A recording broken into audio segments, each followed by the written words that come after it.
The death toll from devastating floods in Texas reached at least 78 on Sunday, including 28 children. Among the worst impacts were felt at Camp Mystic, a nearly century-old Christian girls' camp, where around 700 children were in residence at the time of the flooding. Reuters visited the site on Saturday. Mudlines inside this cabin indicated that water there just a day prior had risen at least 6 feet from the floor. As of Sunday, the search for 10 missing campers and one counselor was ongoing. That's according to the sheriff of Kerr County, the location of the camp, and where the worst flooding occurred.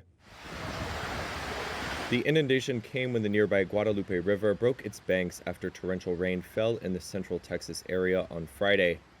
Heavier than forecast downpours dumped up to 15 inches of rain across the region and rapidly drove the river as high as 29 feet.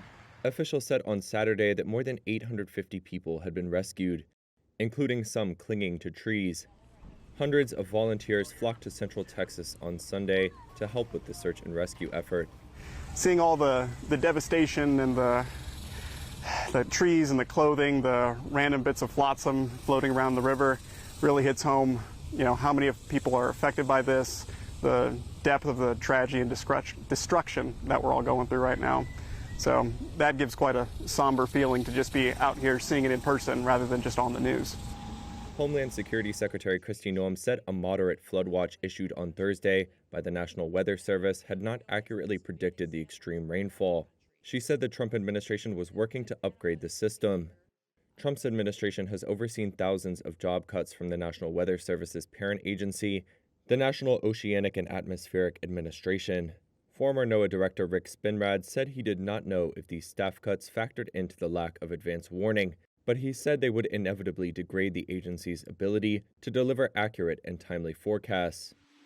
Trump pushed back when asked on Sunday if the cuts had played a role. Are you investigating whether some of the cuts to the federal government left key vacancies at the National Weather Service or in the emergency coordination? No, they did not.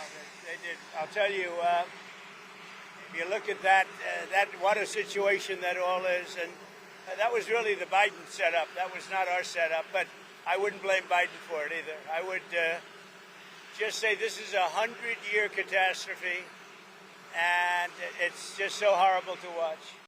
Trump also sent his condolences to the victims and said he would likely visit the area on Friday.